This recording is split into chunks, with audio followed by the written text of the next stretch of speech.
Alrighty, good morning everybody, and welcome back to Calc 1. Plan for today is, as promised, I have a quiz for you. A double header, standards 15 and 16. So it's just going to be one page, but this will be a front and back. Got my usual office hours today at 11 and at 2. Tomorrow morning, I have to cut my morning office hour 20 minutes short because of having to line up and such for fall convocation. So, oh yeah, that's a thing. And then 1 to 2, I will have my normal office hour. Also, homework. Nothing new today. Don't forget you do have a homework. I think it was 19, but I forgot to write it down, so I forget which. Celia, does that check out? Yeah. Homework 19 due Friday. Any questions or comments before we get started for today?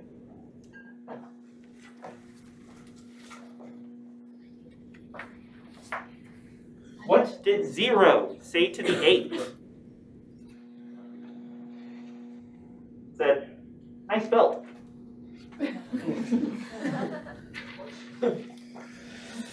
Alrighty, and with that, go ahead and put everything away as it is quiz time. So as a reminder, front and back for standard 15 and 16.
There is a slight typo on the standard 16 first question.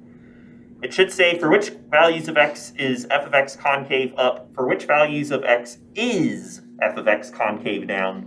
Not if concave down.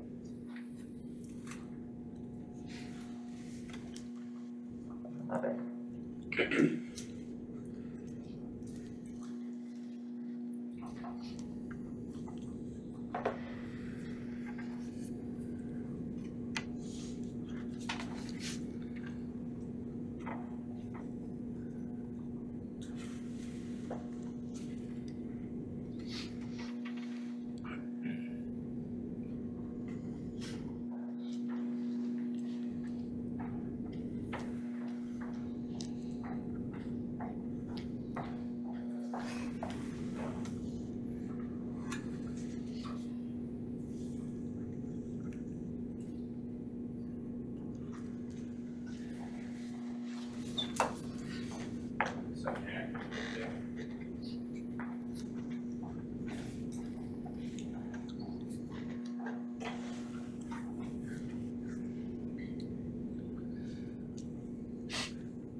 Go ahead and take a few seconds to finish up your thoughts.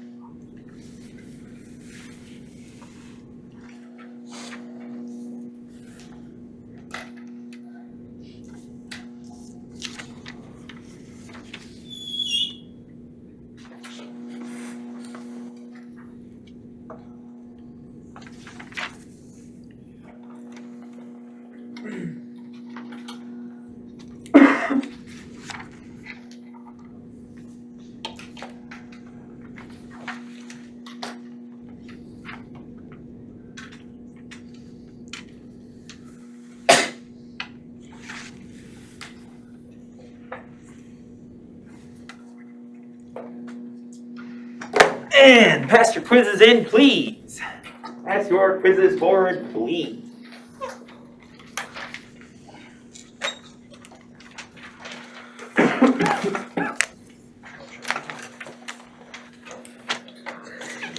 Sorry, you got one line.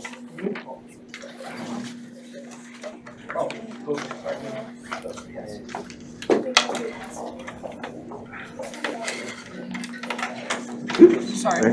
No, I have no problem.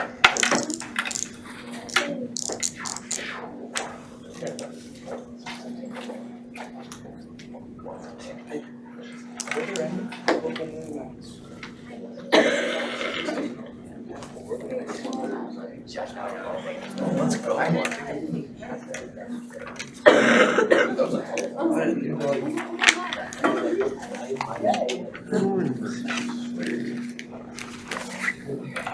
Alright, so we just gotta read.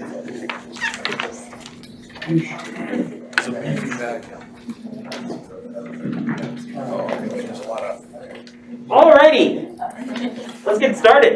There's a lot of those. So standard 17 is going to be the last standard in this sort of 3-standard little mini unit on finding maxima and minima of functions.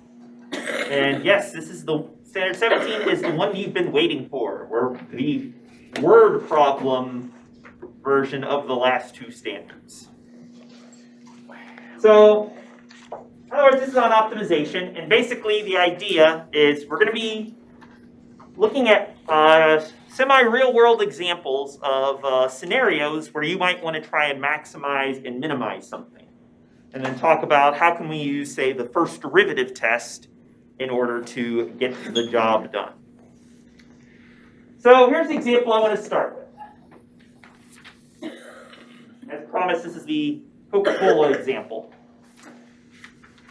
Suppose we're working for the Coca-Cola Corporation, and we want to make the perfect can of soda. What that means is suppose we have some fixed amount of material that we can use to construct our can. In this case, we're going to assume that we have 6 pi square inches of aluminum that can be used to construct the can. And we want our cans to be cylinders because cylinders are cool. And what we're known for. And the question is, what can we do? How can we construct our can in a way that will maximize the volume? So in other words, given the fixed amount of material that we can use to make our cylindrical can, how can we make as much space inside of our can as possible?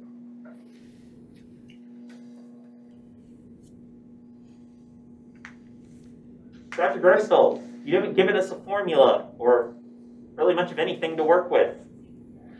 So for these sorts of problems in optimization, typically there's some light work that goes into the front half, where the front half of the problem is really just kind of interpreting what's the information that you're given, how do we put everything in terms of formulas, and then the second half of the problem is types of things you've been doing for the last couple standards, which is find your maxima and minima by taking your derivative, setting it equal to 0 to find your critical points, looking at f prime on either side of your critical points, etc., etc.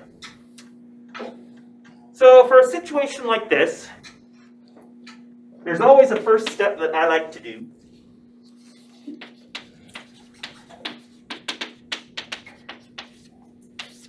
Draw a picture. So, because oftentimes, while it's not strictly necessary to have a picture in front of you of what you're working at over, I personally find it very helpful in kind of visualizing what's going on, what are the sort of different variables that we have to be looking at, etc., etc. So in our case, I'm going to draw a cylinder.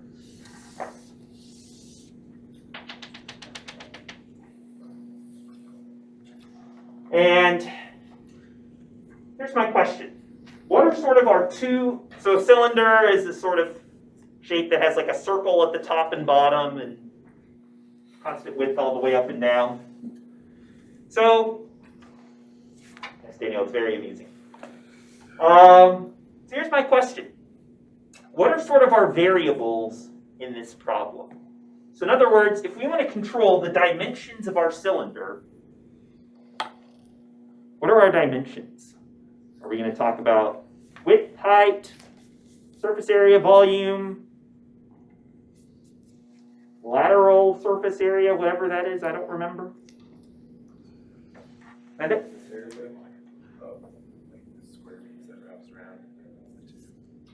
Yeah, so here we're going to be moving on to step 2, which is find formulas.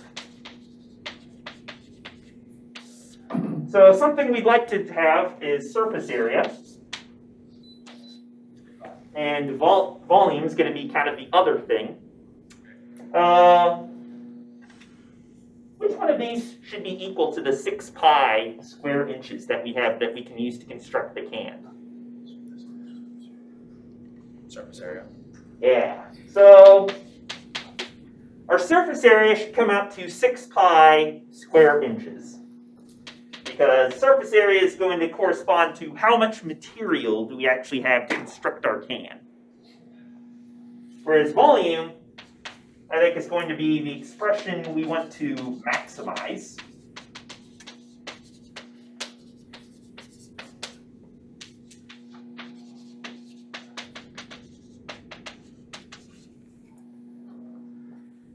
Meaning we don't know what the volume is quite yet. We want to make volume as big as possible given our fixed surface area.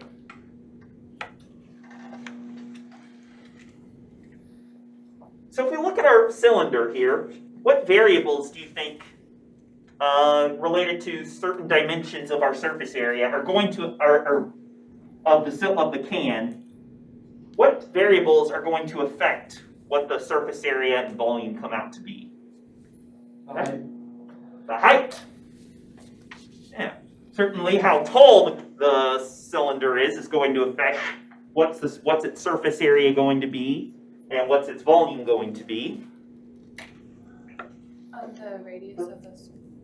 Ooh, the radius, call it R, of the circle at the top and bottom. Yeah. And I think if we know those two pieces of information, that's enough to tell us the surface area and the volume. How tall is the can, and kind of what's the radius of the circle at the top and bottom, which is going to give us some indication of how wide our can is going to be. The bigger R is, the wider your can will be. And so the question becomes, how can we write formulas for surface area and volume in terms of R and H?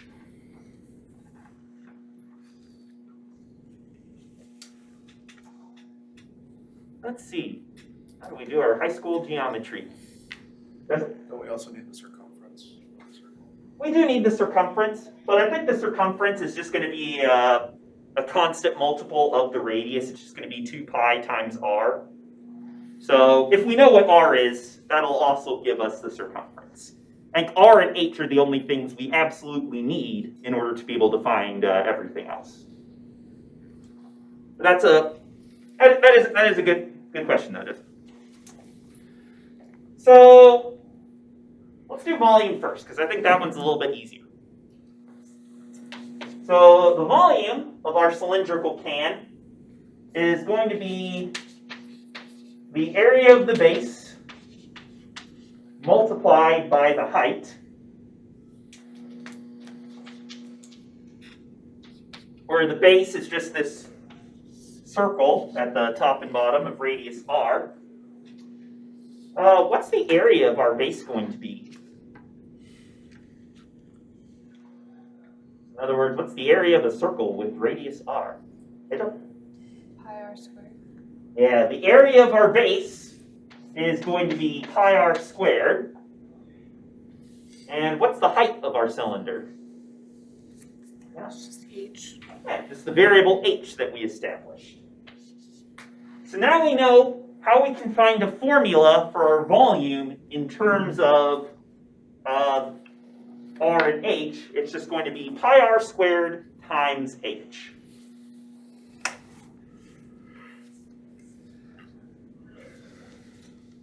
And so for surface area, that's going to be a little bit trickier. We're going to need, basically, we're assuming that we have a closed can, meaning it has a bottom to it and has a top to it, so all the Coke doesn't just spill out. So I think the surface area of our can is going to be the area of the top plus the area of the bottom plus the surface area of the sides. of the side of the can.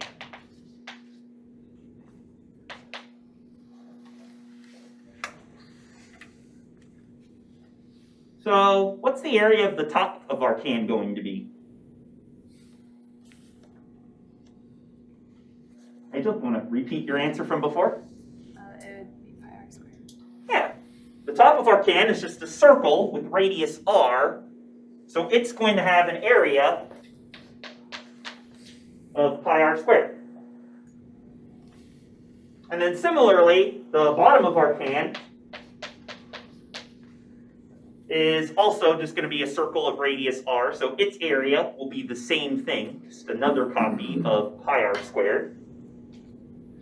So when we get to our next step, we'll combine those to make a 2 pi r squared. And finally, we need the area of the side. So here's a hint. If we were to unravel the side, basically like if I were to rip the label, rip the side labeling off of a Coke can and kind of spool it out, turns out that the side would actually come out to be a rectangle whose height is h and whose width is going to be the circumference of the circle.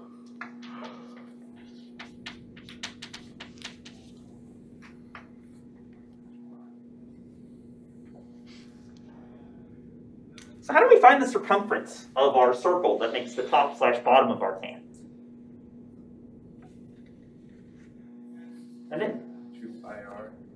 yeah, that's going to be 2 pi r, basically. And here, Joseph, is where the circumference ends up being important, but it doesn't need to be another variable that we define, because if we know what r is, we can find what the circumference is. So yeah, it's just going to be pi times the diameter, or 2 pi times the radius of our circle. And so if we can if it turns out that the area of the sides just comes out to be the area of this rectangle here, that is a width of 2 pi r and a height of h.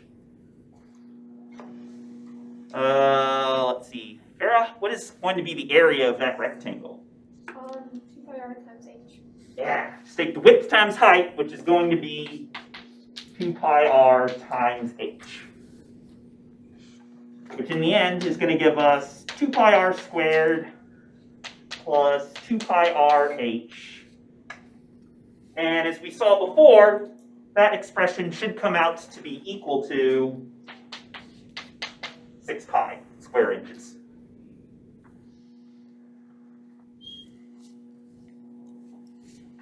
Yes, Alan? Couldn't you just have the surface area of the rectangle be 6 pi minus 2 pi r squared?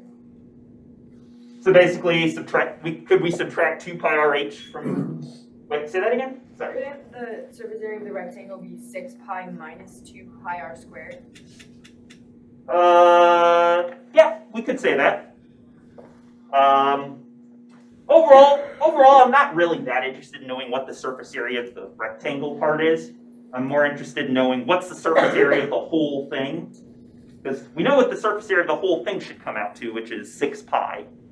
But you're right, if all that you cared about was finding the surface area of the sides, then yeah, you could just take 6 pi minus the surface area of the whole thing minus the surface area of the top and bottom to get that.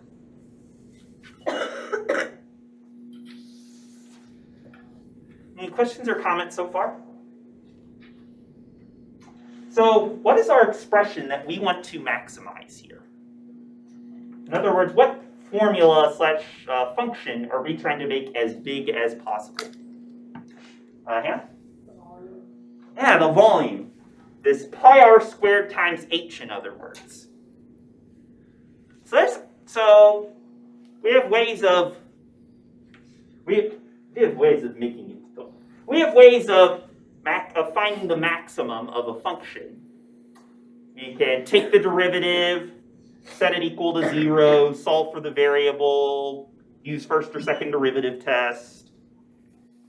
What's the problem with just trying to differentiate our volume formula? Setting it equal to 0. Yeah? You with two variables. Yeah, we have a problem here that we can't just differentiate as is.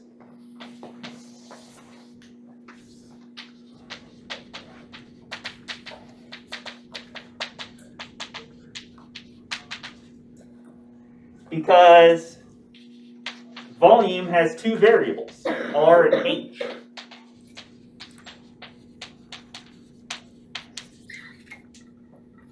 And so how do we know, what does it mean to differentiate? Usually if we differentiate something, we want to, at least until you take Calc 3, we want to differentiate in terms of a single variable. So it's like, do we treat height as our variable and differentiate? Do we treat R as our variable and then differentiate? I didn't mean for that to come out sounding like a pirate R. It naturally rolled off my tongue.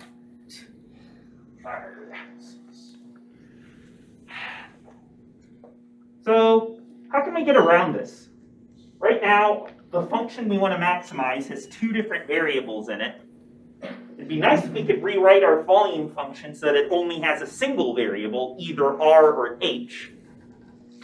What can we do to get to that point? So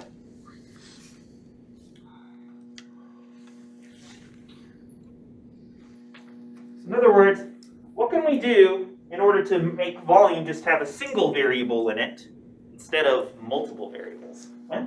Use the surface area formula to find R in terms of H or H in terms of R. Ah, I like it. Yeah. We can use this information that's given to us by our surface area formula, which gives us a basic relationship that R and H should have in terms of each other. Basically, this gives us a formula where we can either write R as an expression of H, or H as an expression in terms of R, and that should then allow us to rewrite our volume equation in terms of just one variable.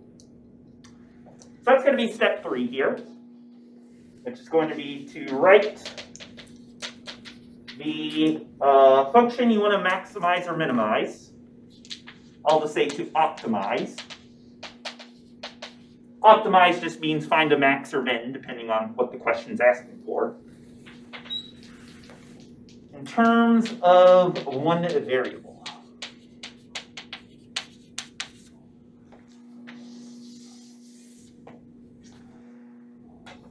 Which, if we use Wynn's suggestion, could mean we take our surface area formula, the 2 pi r squared plus 2 pi r h equals 6 pi, and we try and get one variable by itself.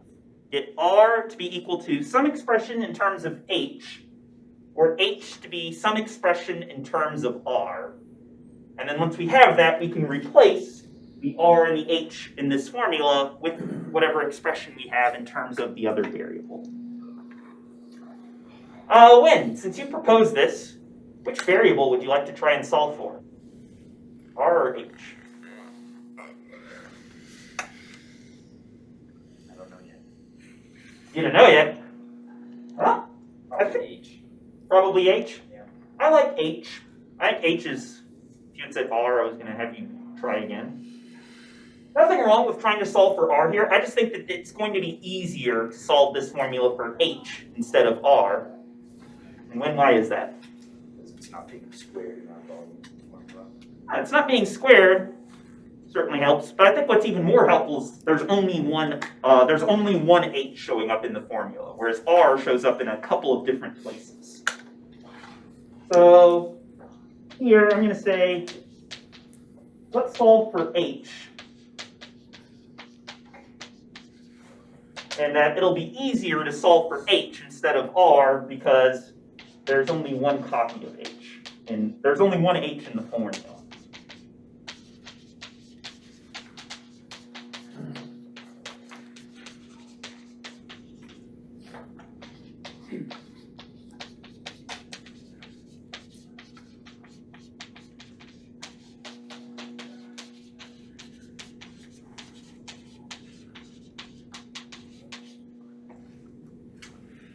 Neato burrito.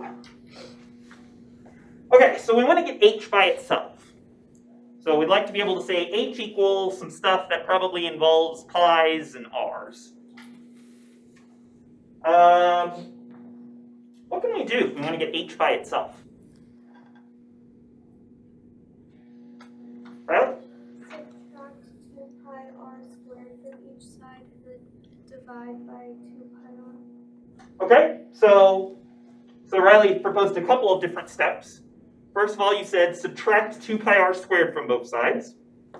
I'm on board with that. So that'll give us 2 pi rh equals 6 pi minus 2 pi r squared. And yes, as Helen suggested earlier, this tells us that the surface area of the side should be total surface area minus area of the top and bottom combined. So we get 2 pi rh equals 6 pi minus 2 pi r squared. And then Riley, what was the second thing you proposed for how we can solve for h? Divide both sides by 2 pi r. Divide both sides by 2 pi r. Which if we do that, let's write it a little bit higher so everybody can see.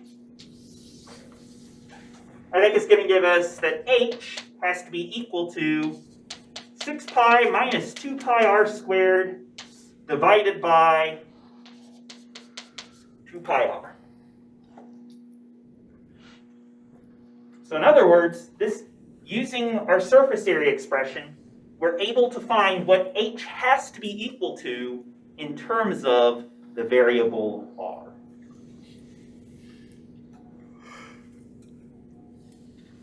This looks messy. Could you cancel out a 2 pi from each term? Yeah, I think we could factor out a 2 pi from the top and bottom. What would we be left with in our numerator if we factored out a 2 pi? 3 minus r squared. 3 minus r squared. And so I think a little bit nicer way to write this might be saying something like 3 minus r squared over r, or we could say something like 3 over r minus r. And each of these I think is kind of nicer looking in a simpler formula to play with than our h formula of 6 pi minus 2 pi r squared over 2 pi r, which has a lot of pi in it.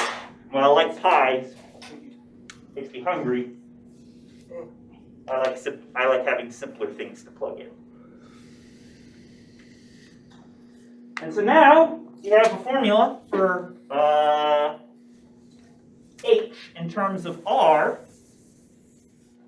So if we look at our volume formula then, pi r squared times h, how can we rewrite that to now only have a single variable showing up instead of having multiple variables? Josh? You plug in the value you solved for and for h. Okay, so what will that give us? So you have pi r squared times 3 minus r squared over r. 3 minus r squared over r? Yeah.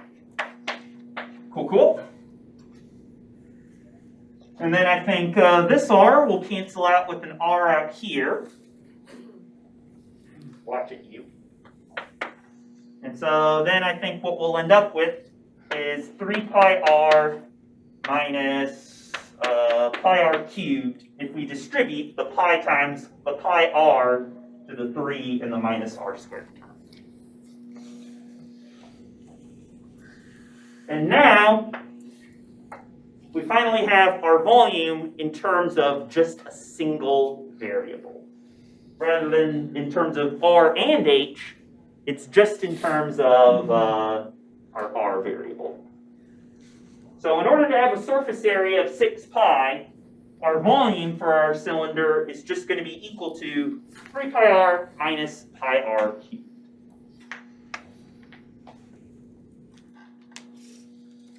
Any questions or comments so far? Okay, well, now we have our volume in terms of a single variable. So now I think we're ready for step 4, where step 4 is going to be to find the critical points of our function.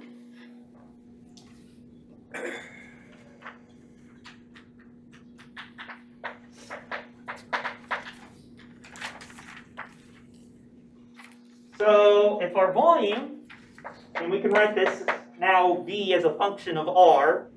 If volume takes in an R and spits out 3 pi R minus pi R cubed, yes, we're on the right track.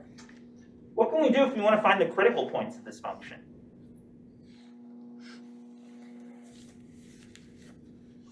Lisa?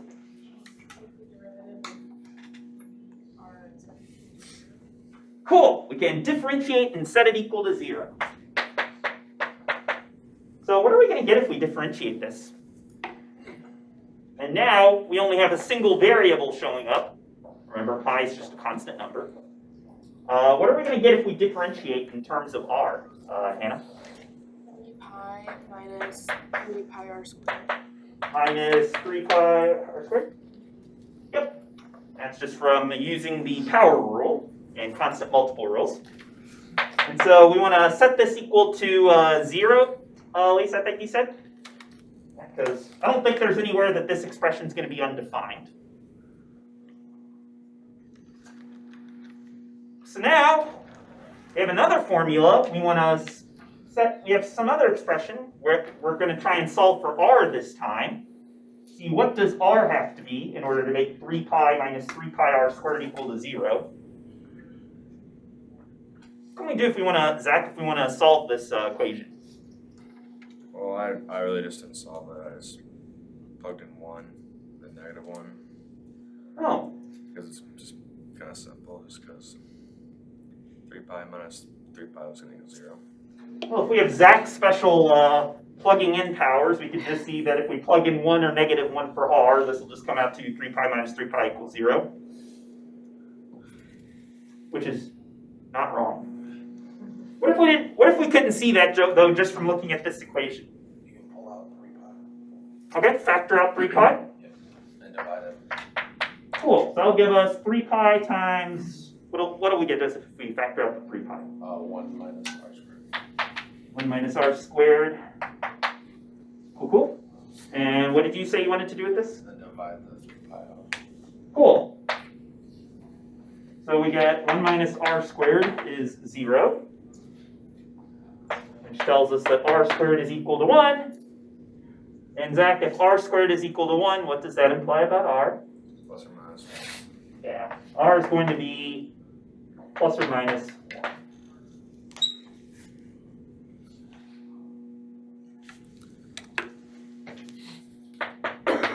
I like one of these numbers. I don't like the other one.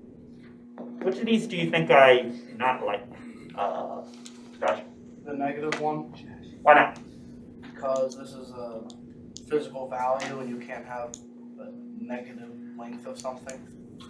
We can't go to the Coca-Cola Corporation and say, oh, you need to make your cans so that their radius is -1. Wouldn't really make any sense. So yeah, I think I agree that -1 we can just toss out as a value that doesn't really make any sense in the context of our problem. So I think our final answer is going to be, if we want to find our critical points and find what's going to be the best way to find a value of r and h, we're going to need that r is equal to 1.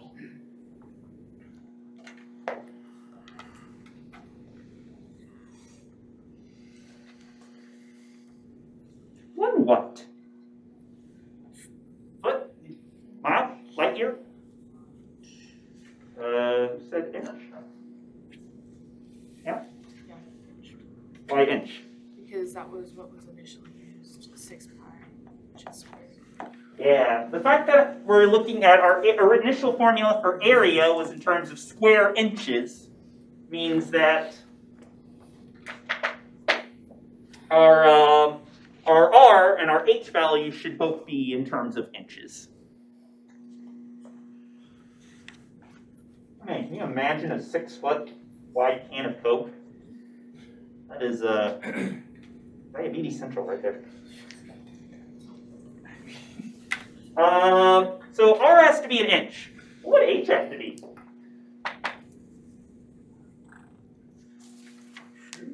We know what our radius of our can is. 2 pi. 2 pi? How'd you get that? I went to h equals 6 pi minus 2 pi r over 2 pi r, and I just plugged in 1. You went up to Oh wait, you went up to that thing? Okay. This partially erased formula? Yeah. Can you do that? Or? No. Could. No. Or we couldn't if you're Zach. Zach, why do you disagree? I was gonna say, we could use this expression, which I don't even have anymore because I partially erased it. I like that expression a little bit better. I agree. And Josh, I think you forgot to cancel out pi's in the top and the bottom. Oh yeah. So if we use this expression, just h has to be 3 over r minus r that we found earlier. We can say that our h here has to be 3 over 1 minus 1, which is I think going to come out to 2. Just Yeah? inches. 2 inches. That's a very small can. Okay, yeah, well, I wanted the numbers to come out nice. And I think saying in terms of, I don't know, you want me to say like a 1 foot and a 2 foot can? Guess if we wanted to talk about like a 2 liter or something, then that would be a little bit better. Turns out that if r is 1 inch and h is 2 inches, that's going to give us, well, it's going to give us a critical point. So what do you think should be our last step here for determining, for finishing off the problem? So I think there's one thing that we still need to do in order to be able to fully guarantee that we found the answer that the Coca-Cola Corporation is looking for. Avery? Check if we have a local max. Yeah, we need to actually check to see if we have a max or min. And for the Coca-Cola Corporation, I don't think we're going to want to see if we have a local max. I think they're probably going to be looking for an absolute max. They don't want to just say, oh, what's better than everything nearby? They'll want to know what is the best values of R and H that we could possibly use in order to maximize volume. So this is going to be step 5. Dr. Ursula, I'm running out of room on the page. Don't worry, we're actually going to do step 5 on the next page. Check to see if you found an absolute maximum.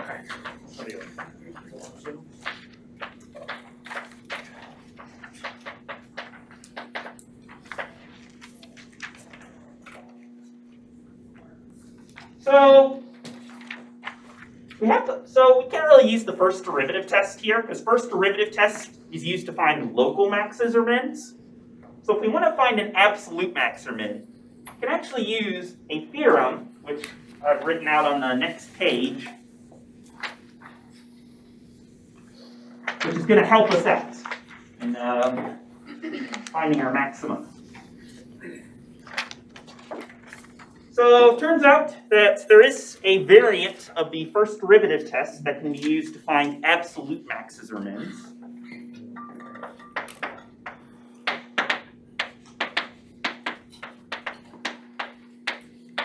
Call this the first derivative test for absolute extrema. Extrema, again, just meaning max or min. Which is that if f of x is continuous on an interval from a to b, and x equals c is a critical point in this interval,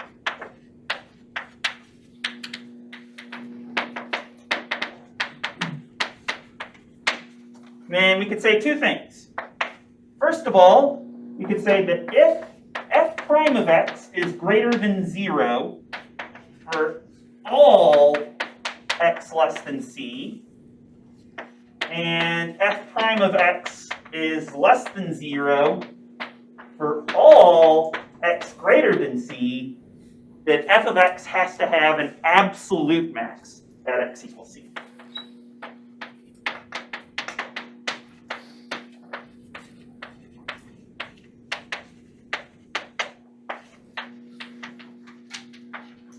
And similarly, if f prime of x is less than 0 for all x less than c. And f prime of x is greater than 0 for all x greater than c. And f of x has an absolute min at x equals c. So let's see if we can draw a picture of this and try and make sense out of what this theorem is actually telling us. So what I would say is, if we're in this scenario, in let's say our first picture, where let's say we know that at x equals c, for every single value f prime, or for every single value to the left of c, f prime is going to be positive. Meaning our function is going to be increasing everywhere to the left of c. And if f prime is negative everywhere to the right of c, meaning our function starts decreasing forever to the right of c, the first derivative test from standard 15 is going to tell us we have a local max there at c. But if our function is increasing everywhere to the left and decreasing everywhere to the right, I think we can say more than it's just a local max. We can say that it's an absolute max. Because as long as our derivative only changes sign once, it's negative everywhere to the left and positive everywhere to the left and negative everywhere to the right, there's no way for our function to then later come back and say, aha, now I'm going to start increasing again and get bigger than that point. And so not only are we going to have an absolute max at c, it's going to be absolute as well. If f prime is positive everywhere to the left and negative everywhere to the right of c.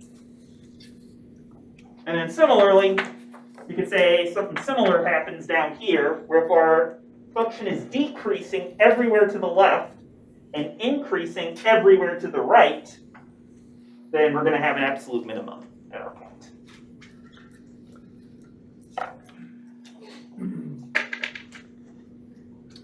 So with that in mind, let's see if we can use this in order to solve our problem here. So I want to use the first derivative test, and so I'm going to use the same number line approach that we've used back in standard 15. This time using our volume formula, where if you recall, we had that v prime of r was, 3 pi minus 3 pi r squared? So let's see, we get critical points at -1 and 1. So here's the scoop. Do we really care about what v prime is doing at -1 and to the left of -1? Why not? Other than the fact that I just asked such a provocative question. Because everything is relative to the value v naught, which is 1. So, like -1 is all part of just to the left of 1. Well, I think it's useful to know what's going on to the left of 1. But at -1, I don't think we really care, because we don't really care about values of r less than 0, I would say. It doesn't make sense in this problem to have r less than 0.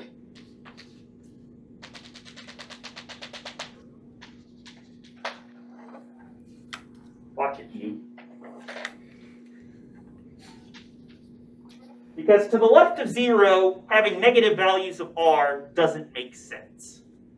So I think we really only need to check r between 0 and, or v prime between 0 and 1, and then to the right of 1. And in the interest of time, I'll just tell you, at 1 we have v prime is 0, to the left of 1, between 0 and 1, v prime is going to be positive, and to the right of 1, v prime is going to be negative. We could check it like v prime of the half and v prime of 2, if you want to check that.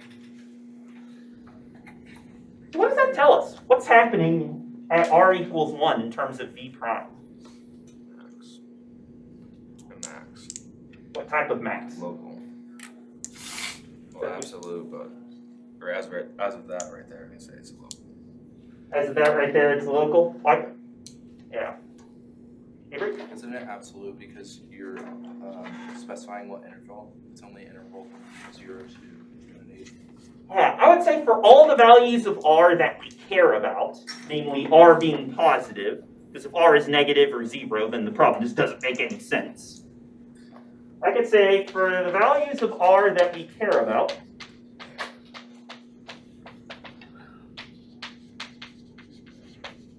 that being values of r that are positive, we could say for all r less than 1, v prime of r is a positive number, and for all r greater than 1, v prime of r is negative, thus v of r has to have an absolute max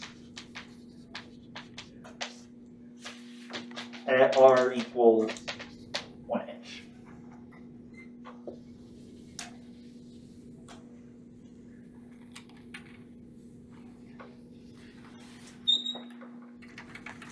So for all the values of r we care about, it's increasing to the left of 1, decreasing to the right of 1.